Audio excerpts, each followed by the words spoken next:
L'univers de Psycho-Pass nous plonge dans un Japon futuriste, au XXIe siècle. À première vue, c'est une société utopique. La criminalité a presque disparu. Le stress et les troubles mentaux sont gérés avec une efficacité redoutable. Les citoyens vivent dans un environnement propre, sûr et technologiquement avancé. Chaque individu peut trouver sa place idéale dans la société, une carrière qui correspond parfaitement à ses aptitudes. Cette paix apparente a cependant un coût très élevé. Elle repose entièrement sur un système de surveillance omniprésent et tout-puissant. Ce système est connu sous le nom de Sibyl.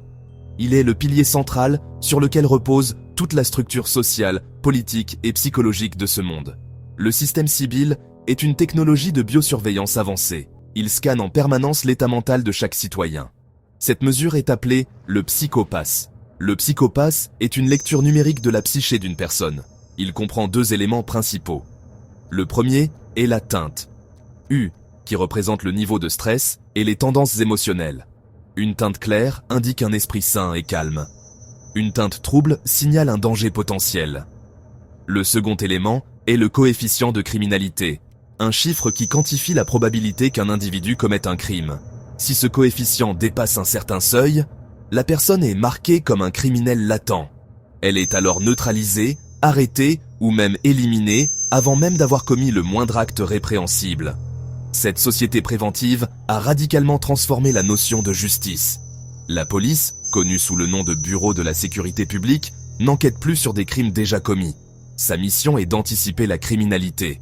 Les inspecteurs et leurs subordonnés, les exécuteurs, pourchassent les criminels latents.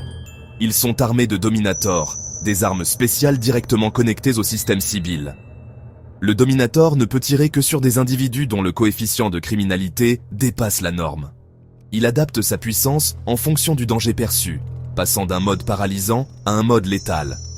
La justice n'est plus une affaire de jugement humain, mais une simple exécution des ordres d'un système algorithmique infaillible. L'histoire principale suit Akane Tsunemori, une jeune inspectrice fraîchement diplômée. Elle intègre la première division du Bureau de la sécurité publique. Idéaliste et pleine de bonnes intentions, Akane croit fermement en la justice et en la perfection du système Sibyl. Cependant, sa vision du monde est rapidement mise à l'épreuve. Elle est confrontée à la dure réalité du terrain et aux cas les plus complexes. Elle travaille aux côtés de Shinya Kogami, un exécuteur brillant mais dont le Psycho-Pass s'est détérioré. Ensemble, ils traquent Shogo Makishima, un criminel énigmatique qui défie le système lui-même. Makishima est capable de commettre les pires atrocités sans que son Psycho-Pass ne soit affecté, le rendant invisible aux yeux de Sibyl. Au cœur de Psycho-Pass se trouvent des personnages complexes, chacun incarnant une facette de ce monde ambivalent. Akane Tsunemori est notre porte d'entrée dans cet univers. Elle commence sa carrière comme une inspectrice novice, pleine de certitudes sur la justesse du système Sibyl. Elle est le produit parfait de cette société, intelligente, stable et obéissante. Pourtant, son empathie et son sens moral inné la poussent à questionner les ordres. Elle refuse de voir les individus comme de simples chiffres. Son évolution est centrale. Elle passe d'une disciple du système à sa critique la plus lucide, cherchant un moyen de concilier la sécurité offerte par Sibyl avec la dignité humaine et la véritable justice. Shinya Kogami représente le revers de la médaille. Autrefois inspecteur prometteur, il a été dégradé au rang d'exécuteur. Les exécuteurs sont des criminels latents, utilisés par le bureau comme des chiens de chasse pour traquer leurs semblables. Kogami a laissé son obsession pour une affaire non résolue obscurcir sa teinte. Il est intelligent, tenace et doté d'un instinct de détective à l'ancienne. Il agit comme un mentor pour Akane, lui enseignant les dures réalités du travail policier. Kogami symbolise la passion et l'intuition humaine, des qualités que le système Sibyl cherche à réprimer. Sa quête de vengeance personnelle contre Makishima met en lumière les failles d'une justice purement mécanique. Shogo Makishima est l'antagoniste principal, mais il est bien plus qu'un simple méchant. Il est un humaniste charismatique et érudit, passionné de littérature et de philosophie. Il déteste le système Sibyl, non pas par désir de chaos, mais parce qu'il estime que ce système prive l'humanité de sa valeur la plus fondamentale, le libre arbitre. Pour lui, une vie sans choix, sans la possibilité du mal comme du bien, est une vie dénuée de sens. Makishima est un criminellement asymptomatique. Son Psycho-Pass reste parfaitement clair, peu importe les horreurs qu'il commet. Il est l'anomalie, le grain de sable qui peut faire dérailler toute la machine. Il force les personnages et le spectateur à s'interroger sur la nature de la moralité. Le reste de la première division du Bureau de la sécurité publique complète ce tableau. Nobushika Jinoza, le supérieur direct d'Akane, est un inspecteur rigide et respectueux des règles à l'extrême. Sa froideur cache une peur profonde de voir son propre psychopathe se détériorer, comme ce fut le cas pour son père, Tomomi Masaoka. Masaoka est un exécuteur vétéran, un détective de la vieille école qui apporte sagesse et pragmatisme à l'équipe. D'autres exécuteurs, comme la hackeuse Shion Karanomori et l'analyste Yayoi Kunizuka, montrent comment différentes personnes s'adaptent ou souffrent sous le joug de Sibyl. Chaque personnage offre une perspective unique sur la vie dans cette société contrôlée. Le système Sibyl est le véritable protagoniste et antagoniste de Psycho-Pass. Sa technologie est présentée comme le summum de l'ingénierie sociale et psychométrique. Officiellement, il s'agit d'un superordinateur quantique qui analyse en temps réel les ondes cérébrales et les données biométriques de toute la population. Des scanners omniprésents, dissimulés dans l'environnement urbain, collectent ces informations en continu. Le système utilise ensuite des algorithmes complexes pour évaluer l'état psychologique d'un individu, sa compatibilité professionnelle et surtout son potentiel de dangerosité. Il est à la fois un conseiller d'orientation géant, un psychologue national et un juge suprême. La société lui a délégué la responsabilité de toutes les décisions importantes. Le fonctionnement éthique de Sibyl est au cœur du débat. Le système opère sur un principe de justice prédictive. Il ne punit pas les crimes, il les prévient en neutralisant les menaces potentielles. Cela pose une question fondamentale. Peut-on juger quelqu'un pour une action qu'il n'a pas encore commise? Les criminels latents sont ostracisés, enfermés ou tués sur la base d'une probabilité. Ils n'ont aucun recours légal, car le jugement de Sibyl est considéré comme absolu et infaillible. Cette approche utilitariste sacrifie les droits de quelques individus pour garantir la paix et le bonheur du plus grand nombre. Nous oblige à nous demander si une telle paix, achetée au prix de la liberté individuelle et de la présomption d'innocence, est véritablement souhaitable. La plus grande révélation de la série concerne la véritable nature de Sibyl. Contrairement à la croyance populaire, il ne s'agit pas d'une intelligence artificielle pure. Le système est en réalité un collectif de cerveaux humains. Il est composé des esprits de centaines d'individus criminellement asymptomatiques, comme Shogo Makishima. Ces individus, capables de penser en dehors des normes sociales et morales, ont été intégrés de force dans une conscience collective. Leurs perspectives uniques permettent au système de juger l'humanité de manière plus nuancée qu'un simple algorithme. Cette révélation est un choc terrible. La machine parfaite qui gouverne la société est, en réalité, composée des esprits les plus déviants et anormaux qui soient. Cette nature hybride rend le système encore plus problématique. Sibyl n'est pas une entité objective et impartiale. C'est un comité de juges non élus, anonymes et amoraux, qui se sont arrogés le droit de décider du sort de l'humanité. Le système est capable de jugement, de manipulation et même de désir. Il cherche à intégrer le cerveau de Makishima pour améliorer ses propres capacités. Cela transforme le conflit en une lutte idéologique. Sibyl défend sa vision d'un ordre parfait, même si cet ordre est basé sur un mensonge monstrueux. Akane, en découvrant ce secret, se retrouve face à un dilemme impossible. Révéler la vérité et risquer de plonger la société dans le chaos, ou devenir complice de ce mensonge pour préserver la paix. Le thème principal de Psycho-Pass est sans conteste la surveillance et le contrôle social. La série explore une société où la vie privée n'existe plus. Chaque pensée, chaque émotion est scrutée, analysée et jugée. Cette surveillance n'est pas seulement oppressive, elle est aussi insidieuse. Les citoyens l'ont acceptée volontairement, en échange de la sécurité et du confort. Ils ont internalisé le regard de Sibyl, modifiant leur propre comportement pour maintenir une teinte claire. La série pose la question de savoir où se situe la limite entre la protection et l'oppression. À quel point une société peut-elle empiéter sur les libertés individuelles au nom du bien commun, avant de devenir une tyrannie bienveillante? Suggère que cette pente est glissante. La nature de la justice est un autre pilier thématique. Le système Sibyl incarne une forme de justice utilitariste et déterministe. La loi n'est plus un ensemble de principes moraux débattus par les humains, mais un calcul de probabilité effectué par une machine. Le Dominator est le symbole ultime de cette déshumanisation. Il ne permet aucun jugement, aucune pitié, aucune circonstance atténuante. Il exécute simplement une sentence calculée. La série oppose cette justice froide et algorithmique à une conception plus humaine, incarnée par Akan. Elle croit en la capacité des gens à changer, en la rédemption et en l'importance du contexte. Demande si la justice peut exister sans empathie et sans la faillibilité du jugement humain. Le libre arbitre est au cœur du conflit entre Makishima et le système Sibyl. Makishima soutient que la capacité de choisir, y compris le choix de faire le mal, est ce qui définit l'humanité. En éliminant ce choix, Sibyl a transformé les citoyens en bétail, menant une vie vide de sens. La série explore cette idée à travers divers personnages. Certains, comme Akan, luttent pour exercer leur volonté propre malgré la pression du système. D'autres ont complètement abdiqué leur autonomie, se fiant aveuglément aux décisions de Sibyl pour leur carrière, leurs relations et leur vie. Ne donne pas de réponse facile. Il montre les dangers du chaos engendré par une liberté absolue, mais aussi la vacuité d'une existence entièrement prédéterminée. Enfin, la série est une profonde exploration de la psychologie humaine.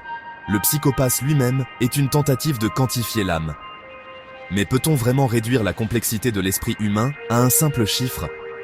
La série montre que le stress, le traumatisme et la non-conformité sont considérés comme des maladies à éradiquer. Les individus dont l'atteinte se trouble sont vus non pas comme des personnes en souffrance, mais comme des dysfonctionnements à corriger ou à éliminer.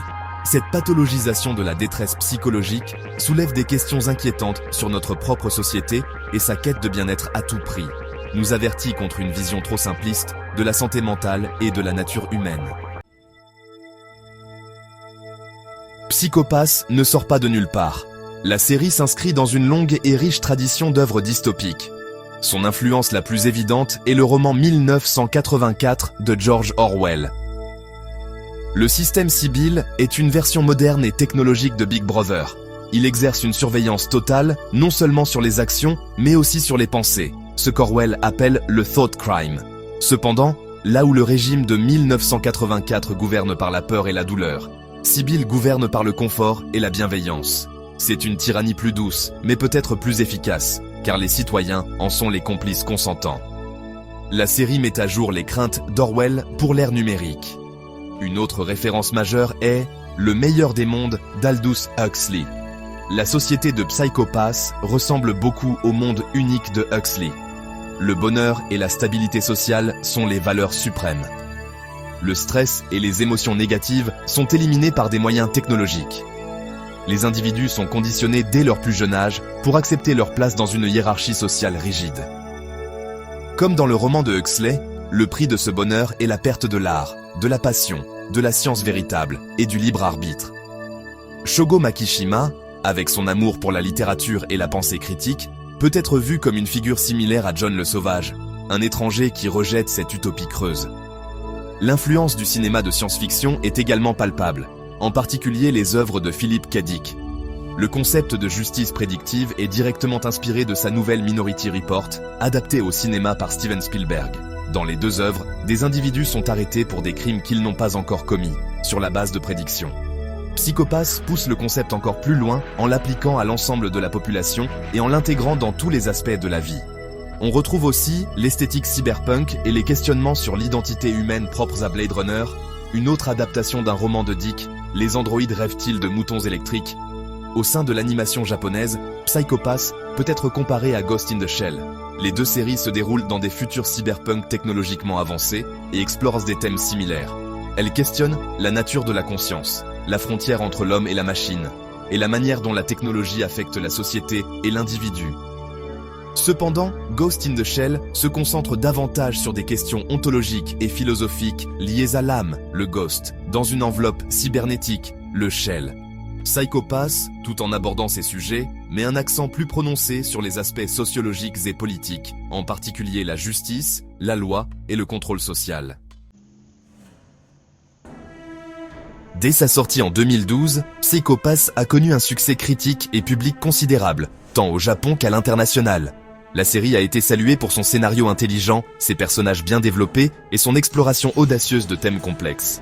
Les critiques ont particulièrement apprécié la manière dont elle renouvelait le genre de la dystopie cyberpunk. Elle ne se contentait pas de reprendre des clichés, mais proposait une réflexion pertinente et actuelle. Son succès a conduit à la production de plusieurs saisons supplémentaires, de films et de jeux vidéo, étendant son univers et approfondissant sa mythologie. Psycho Pass s'est rapidement imposé comme une œuvre majeure de la science-fiction animée du XXIe siècle. L'impact de la série va au-delà du cercle des fans d'animation. Elle a trouvé un écho particulier dans le contexte de notre époque, où la frontière entre fiction et réalité semble de plus en plus floue. À une période marquée par le développement de l'intelligence artificielle, la collecte massive de données, la reconnaissance faciale et les systèmes de crédit social, les thèmes de la série sont apparus comme prophétiques. La série offre un cadre de réflexion puissant pour discuter des dérives potentielles de ces technologies. Elle est souvent citée dans des débats sur l'éthique de l'IA, la surveillance de masse et la justice prédictive. Elle a permis de populariser ces questions complexes auprès d'un large public, agissant comme un avertissement accessible et captivant. Culturellement, Psycho Pass a contribué à redéfinir l'image de l'animé pour adultes. Avec son ton sombre, sa violence graphique et sa maturité thématique, la série a montré que l'animation pouvait être un médium puissant pour explorer des questions philosophiques et sociales profondes. Elle s'inscrit dans une lignée d'animes sérieux comme Ghost in the Shell ou Akira, mais avec une sensibilité propre aux années 2010, marquée par l'accélération technologique et la montée des inquiétudes sur la vie privée. Le design des personnages, réalisé par Akira Amano, l'auteur de Reborn, a également contribué à son attrait, créant un contraste intéressant entre une esthétique presque shonen et la noirceur du propos. Cet équilibre a permis à la série de toucher un public plus large. La popularité durable de Psycho Pass témoigne de la pertinence de ces interrogations. La question centrale de la série, quel est le juste équilibre entre sécurité et liberté, est plus actuelle que jamais. Dans un monde post-11 septembre et confronté aux défis de la cybercriminalité et du terrorisme, les sociétés sont constamment tentées de sacrifier des libertés au nom de la sécurité. Psycho Pass nous offre un miroir grossissant de ces tendances, en poussant à l'extrême la logique sécuritaire et en questionnant la notion même d'humanité dans un monde hyper contrôlé. Il nous rappelle que la quête d'une société parfaite, sans risque et sans souffrance, peut conduire à la création d'une prison dorée où l'essence même de l'humanité est perdue. À l'heure où la surveillance algorithmique s'étend dans le monde réel, la dystopie de Psycho Pass résonne comme un avertissement. La technologie, si elle n'est pas accompagnée d'un débat éthique et démocratique, peut devenir un outil d'oppression insidieux. En fin de compte, la série nous invite à rester vigilants face à la tentation du contrôle total et à défendre ce qui fait de nous des êtres humains, notre libre arbitre, notre capacité à douter, à choisir et à rêver. C'est cet avertissement puissant qui assure à la série sa place durable dans la culture populaire. Derrière le succès de Psycho Pass se cache une équipe de créateurs talentueux, dont la synergie a permis de donner naissance à une œuvre marquante de la science-fiction japonaise contemporaine. Le nom le plus important est sans doute celui de Gen Urobuchi, le scénariste principal de la première saison, dont la vision a profondément marqué l'identité de la série. Urobuchi est une figure connue et parfois controversée dans le monde de l'anime et du jeu vidéo, notamment pour son approche narrative sans concession. Il est célèbre pour ses histoires sombres, ses retournements de situations brutaux et sa vision pessimiste de la nature humaine, qu'il explore à travers des récits complexes et nuancés. On le surnomme parfois Urobutcher pour sa tendance à faire souffrir ou tuer ses personnages, une marque de fabrique qui suscite autant l'admiration que la crainte chez les spectateurs. Ses œuvres précédentes, comme l'anime Puella Magi Madoka Magica ou le visual novel Fate Zero, partagent avec Psycho Pass un goût pour la déconstruction des genres et l'exploration de thèmes philosophiques dérangeants, tels que la moralité, le libre arbitre et la nature du mal. L'intention de Gen Urobuchi avec Psycho Pass était de créer une dystopie qui ne soit pas immédiatement repoussante, mais qui interroge subtilement le spectateur sur ses propres valeurs. Il voulait explorer comment une société pourrait volontairement renoncer à sa liberté en échange d'une vie paisible et sans stress, en s'inspirant de tendances sociales observées au Japon. Il s'est inspiré de son expérience personnelle, observant comment les jeunes générations au Japon semblaient moins enclines à prendre des risques et plus soucieuses de stabilité, un phénomène qu'il a voulu pousser à l'extrême dans la série. Il a voulu critiquer cette mentalité en la poussant à son extrême logique, questionnant ainsi la notion même de bonheur imposé et de sécurité absolue. Son objectif n'était pas de donner des réponses, mais de poser des questions inconfortables sur la direction que prennent nos sociétés modernes et sur le prix à payer pour la paix sociale. La noirceur de l'histoire reflète sa conviction que la nature humaine ne peut être entièrement contrôlée ou réprimée, et que toute tentative de le faire engendre inévitablement des conséquences imprévues. La réalisation de la série a été confiée à Naoyoshi Shiotani et au studio Production IG. Un choix stratégique pour garantir une qualité visuelle et narrative à la hauteur des ambitions du projet. Ce studio est réputé pour la haute qualité de ses animations, notamment pour des œuvres de science-fiction comme Ghost in the Shell, qui a servi de référence esthétique et thématique à Psycho Pass. Production IG a su mettre à profit son expérience pour créer un univers cohérent et immersif. Leur expertise a été cruciale pour donner vie à l'univers de Psycho Pass en traduisant les idées complexes du scénario en images percutantes et évocatrices. Ils ont su créer un monde visuellement riche et crédible, mélangeant des décors futuristes épurés avec des scènes d'action intenses et des moments d'horreur psychologique, tout en maintenant une cohérence stylistique remarquable. Le réalisateur Shiotani a travaillé en étroite collaboration avec Urobuchi pour s'assurer que la mise en scène serve le propos et l'atmosphère de l'histoire, tout en respectant la complexité des personnages et des thèmes abordés. Le choix de ce studio était un gage de qualité et a grandement contribué au succès de la série, tant sur le plan artistique que technique. D'autres contributeurs clés méritent d'être mentionnés, car la réussite de Psycho Pass repose sur une collaboration étroite entre de nombreux talents. Le concept original des personnages a été créé par la mangaka Akira Amano, célèbre pour Reborn, ce qui a donné à la série un style visuel distinctif et attrayant, mêlant réalisme et expressivité. La musique, composée par Yugo Kanno, joue un rôle essentiel dans l'établissement de l'ambiance, en soulignant les moments de tension, de doute ou d'espoir. Elle mêle des sonorités électroniques, industrielles et orchestrales pour créer une atmosphère tantôt oppressante, tantôt mélancolique ou explosive, accompagnant parfaitement l'évolution psychologique des personnages. Les génériques d'ouverture et de fin, interprétés par des groupes comme Link Tozid Sigur avec Abnormalize et Egoist avec Nama no Nai Kaibutsu, sont devenus iconiques et participent à l'identité sonore de la série. Ils capturent parfaitement l'énergie et les thèmes de la série, devenant une partie intégrante de son identité et contribuant à son rayonnement international. Enfin, il est important de souligner que la production de Psycho Pass a bénéficié d'un processus créatif collaboratif, où chaque membre de l'équipe, du scénariste au compositeur, a pu apporter sa vision et enrichir l'œuvre finale. C'est cette alchimie entre talent, portée par la plume incisive de Gen Urobuchi, et l'excellence de la production, qui a permis à Psycho Pass de s'imposer comme une référence incontournable de l'animation japonaise moderne.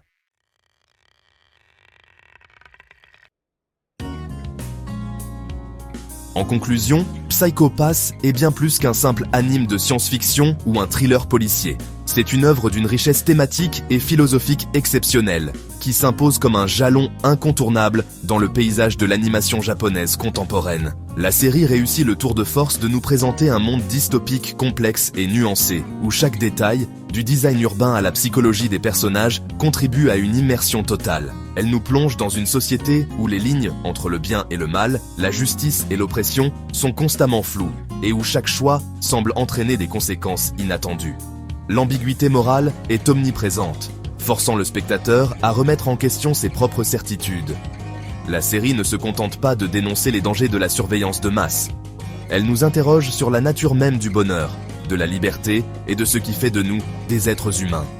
À travers ses dialogues profonds et ses dilemmes moraux, elle nous pousse à réfléchir au prix que nous serions prêts à payer pour une sécurité absolue et une paix parfaite. L'un des plus grands mérites de Psycho Pass est de refuser les réponses faciles, préférant laisser le spectateur dans l'inconfort du doute. Le système Sybil, malgré sa nature monstrueuse, n'est pas présenté comme une entité purement maléfique. Il a réussi à créer une société stable et largement pacifique, un exploit indéniable, mais au prix d'une liberté individuelle sacrifiée. De l'autre côté, Shogo Makishima, malgré son charisme et la pertinence de sa critique, est un terroriste meurtrier dont les actions sèment le chaos et la souffrance. La série nous place dans la même position inconfortable qu'Akane Tsunemori, contrainte de naviguer entre deux extrêmes sans jamais trouver de solution parfaite. Nous sommes forcés de peser le pour et le contre, de naviguer dans un océan de grisaille morale sans jamais trouver de certitude absolue. C'est cette complexité qui rend l'œuvre si stimulante et mémorable, et qui fait d'Akane un personnage aussi attachant qu'inspirant. L'héritage de Psycho Pass réside dans sa pertinence durable et sa capacité à anticiper les débats de société. Plus de 10 ans après sa première diffusion, ces questions sont devenues encore plus pressantes, à l'heure où l'intelligence artificielle et la surveillance algorithmique s'immiscent dans nos vies quotidiennes. L'avènement des algorithmes de recommandation, des systèmes de surveillance intelligents et des débats sur l'éthique de l'intelligence artificielle font de l'univers de la série un miroir à peine déformant de nos propres angoisses contemporaines. La série a su anticiper des débats qui sont aujourd'hui au cœur de notre actualité, et elle sert de puissant catalyseur de discussion, nous encourageant à rester vigilants face aux promesses séduisantes de la technologie. Elle nous rappelle l'importance de ne jamais cesser de questionner les fondements de notre pacte social et de défendre nos valeurs humaines face à la tentation du confort technologique. Finalement, Psycho-Pass est une œuvre essentielle pour quiconque s'intéresse au futur possible de nos sociétés, mais aussi à la nature profonde de l'être humain. À travers une histoire captivante, des personnages inoubliables et une réalisation impeccable, la série explore les dilemmes éternels de la condition humaine à l'ère numérique. Elle nous laisse avec une question fondamentale, incarnée par le parcours d'Akan. Comment préserver notre humanité, notre capacité de jugement et notre libre arbitre face à un système qui nous promet la perfection en échange de notre âme? La série ne donne pas la réponse, mais elle nous montre l'importance cruciale de continuer à se poser la question, de douter, de débattre et de ne jamais accepter l'évidence sans réflexion. C'est là que réside sa plus grande force et son héritage le plus précieux. Nous inviter à rester humains, à l'ère où la technologie menace de redéfinir ce que cela signifie. Psycho-Pass, en fin de compte, n'est pas seulement une série à regarder, mais une expérience à méditer, un point de départ pour repenser notre avenir collectif. Merci d'avoir suivi cette plongée complète et détaillée dans l'univers de Psycho-Pass. N'hésitez pas à partager vos réflexions et à poursuivre le débat, car c'est ensemble que nous pouvons espérer trouver, sinon des réponses, du moins de meilleures questions. À bientôt pour de nouvelles explorations.